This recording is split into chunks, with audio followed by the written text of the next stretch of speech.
প্রিয় দর্শক শ্রোতা, আসসালামু আলাইকুম।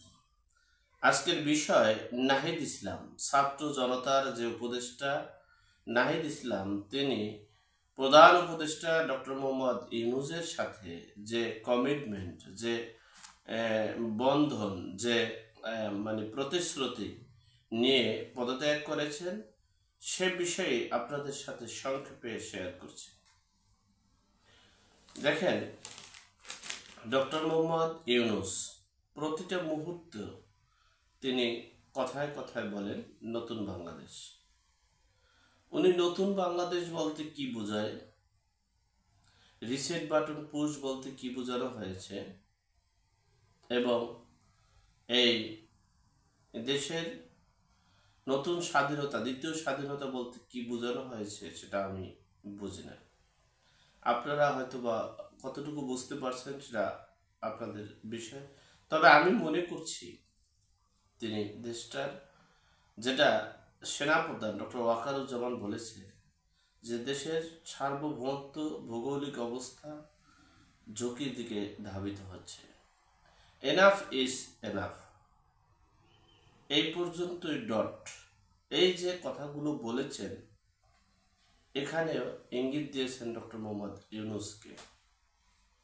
যাই হোক, যে বিষয়টা বলতে চেয়েছিলাম, ডক্টর মোহাম্মদ ইউনূসের খায়েশ,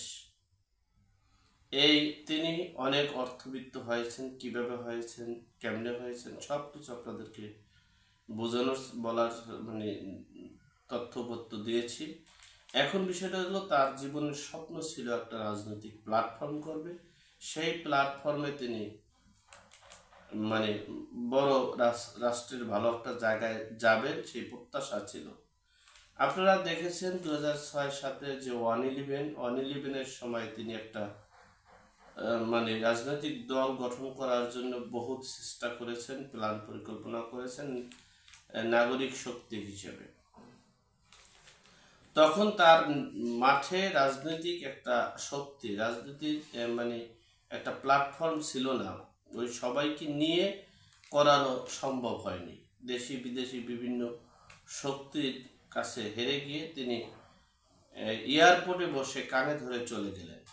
কিন্তু ভাগ্যের কি নির্মম পরিহাস, শেখ হাসিনাও দেশ থেকে চলে গেলেন, দেশ থেকে বিতাড়িত হলেন, পালিয়ে গেলেন, আর ডক্টর মোহাম্মদ ইউনূসেরও কপাল খুলে গেল।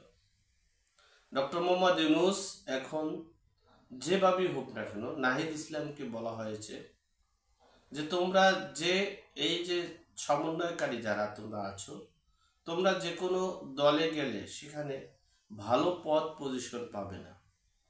এমনকি তোমরা কোনো দলের এমপি মনোনয়ন পাওয়ার মতো সেই যোগ্যতা তোমাদের নেই। তাহলে তোমরা একটা রাজনীতির প্ল্যাটফর্ম করবে, আর এই রাজনীতির প্ল্যাটফর্মটা এমনভাবে করবে, মাঠে সম্পূর্ণ 3টে ফোকাসের উপরে, 3 থেকে 4টা ফোকাসের উপরে সবসময় অটল থাকবে। এতে দেখা গেছে আমার যে ক্ষমতাটা, আমার এই উপদেষ্টা পরিষদটা দীর্ঘ সময় থাকলে সেখানে বিএনপির অবস্থা, বিএনপি জামাত পূর্বে যারা ক্ষমতায় ছিল তাদের অবস্থাটা খুবই ভয়াবহ হয়ে যাবে। কারণ হলো, তারা 16 বছর এই অনাহারে ছিল, তারা লুটপাট, নৈরাজ্য, দখলবাজি করবে। এরপরে আমরা আস্তে আস্তে আস্তে আস্তে তাদেরকে জেলে ঢুকাবো, বিচারের আওতায় আনবো। এরপরে এখান থেকে কিছু নেতাকর্মী আমাদের দলে থাকবে।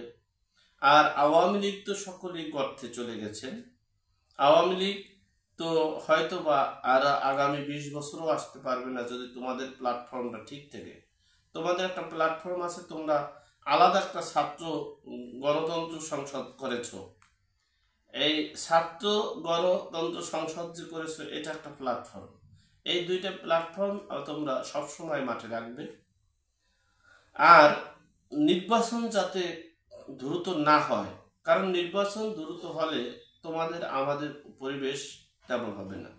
আর নির্বাচন যত লেট করতে পারবে, ততই দেখা গেছে বিএনপির, জামাতের চরমোনাইয়ের কিছু গন্ধ বের হবে, কিছু দুর্নীতি বের হবে, এবং এই সময় আমরা গ্রেপ্তার করতে পারবো, তাদেরকে বিচার আওতায় আনতে পারবো। যারা আমাদের সাথে সম্পৃক্ত হবে, আমাদের দল করবে, তাদেরকে জামিন করব, তাদেরকে মানে বিচার করব না। এই যে একটা মিশন, তাহলে আমরা কিভাবে এই আমাদের যে 29 সাল পর্যন্ত যে আমরা থাকব, সে থাকার মিশন হচ্ছে 3টা।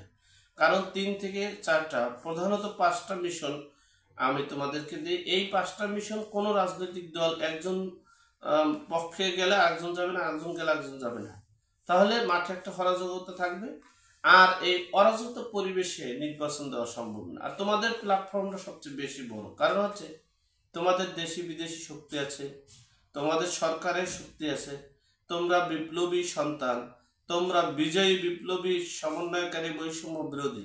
সুতরাং তোমরা যা বলবে তার বিরুদ্ধে কোনো রাজনৈতিক দল গিয়ে কিছু করতে পারবে না। তাহলে তোমাদের প্ল্যান থাকবে সেকেন্ড রিপাবলিক করতে হবে। এই সেকেন্ড রিপাবলিক বিএনপি মানবে না, তাহলে নির্বাচন এত তাড়াতাড়ি হচ্ছে না। সংস্কার করতে হবে, সংস্কার বিএনপি মানছে না, তাহলে নির্বাচন পিছিয়ে যাবে। এরপরে হচ্ছে শেখ হাসিনার বিচার করার আগ পর্যন্ত নির্বাচন করা যাবে না, অথবা মানে আওয়ামী লীগের মানে সকল অপরাধীর বিচার কার্যক্রম কমপ্লিট করার আগ পর্যন্ত কোনো নির্বাচন করা যাবে না। অর্থাৎ সর্বোপরি কথা হচ্ছে, নাহিদকে এমনভাবে মোটিভেশন দিয়েছে, যত অর্থবিত্ত যেখানে যা লাগে সব কিছু আমি দেব। ঘটনা হয়েছে, তোমাদের আরও একটা মেসেজ দিয়ে থাকি, যেমন মনে করো সেনাপ্রধানের একটা মানে সময় আছে, এরপর আর তিনি থাকতে পারবেন না, নতুন সেনাপ্রধান আমি নিয়োগ দেব। এই রাষ্ট্রপতির একটা মেয়াদ আছে, রাষ্ট্রপতির মেয়াদ শেষ হয়ে গেলে এরপর নতুন রাষ্ট্রপতি আমি নিয়োগ দেব। তো এর আগে যদি সবকিছু হয়ে যায়, নির্বাচন হয়ে গেলে আর আমার ধারা বা তোমার এই রাজনৈতিক শক্তিটা বা তোমরা আগাতে পারবে না। তাহলে কি করতে হবে, 29 সাল পর্যন্ত রাখার চেষ্টা করবে, যাতে 29 সাল পর্যন্ত যদি তোমরা নির্বাচন বন্ধ করতে পারো, তাহলে দেখবে বিএনপির অস্তিত্ব থাকবে না। বিএনপির মাঠে ভোট কেন্দ্রে ভোটার পাবে না খুঁজে। কারণ হচ্ছে গত 7 মাসে তোমরা দেখেছো বিএনপির অবস্থা কোথায় গিয়ে দাঁড়িয়েছে। লুটপাট, নৈরাজ্য, দখলবাজি, চাঁদাবাজি, ছিনতাই, রাহাজানি সবকিছু চলেছে। এরপর থেকেই তো আমরা, আওয়ামী লীগ তো শেষ, এরপর থেকেই আমরা বিএনপিকে গ্রেপ্তার করব, তাদেরকে বিচারের আওতায় আনবো, অপরাধীকে ধরব। এরপরে আস্তে আস্তে তোমাদের প্ল্যাটফর্মটা শক্তিশালী হবে, ভিত মজবুত হবে, তোমরা মাঠে থাকতে পারবে, আর আগামী নির্বাচনেই তোমরা প্রধানমন্ত্রী হতে পারবে। তাহলে দেখা গেছে এখানে আমি একটা জিনিস হিসাব করে দিই, তার এই ডক্টর মোহাম্মদ ইউনূসের মিশন এবং ভিশন হচ্ছে এই কিংস পার্টি থাকবে একটা, আর জামাত ইসলাম সহ ইসলামী দলগুলো থাকবে। অর্থাৎ এই 2টা দলের ভালো সমন্বয়ে দেশের নির্বাচন হবে, আওয়ামী লীগ বিএনপিকে বাদ দিয়ে। এরপরে যদি বিএনপি কি করতে পারবে কি পারবে না সেটা ভিন্ন বিষয়, আমার মনে হচ্ছে না, কারণ যখন যেটা দরকার ছিল তখন সেটা সে করেনি।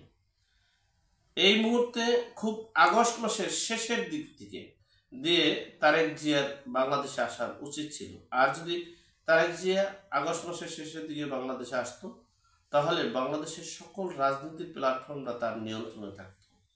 এখন তা সেটা এক বিন্দু সম্ভব হবে না। যাই হোক, আল্লাহ আমাদের সকলকে সঠিক জ্ঞান দান করার তৌফিক দান করুক, আমিন। আসসালামু আলাইকুম।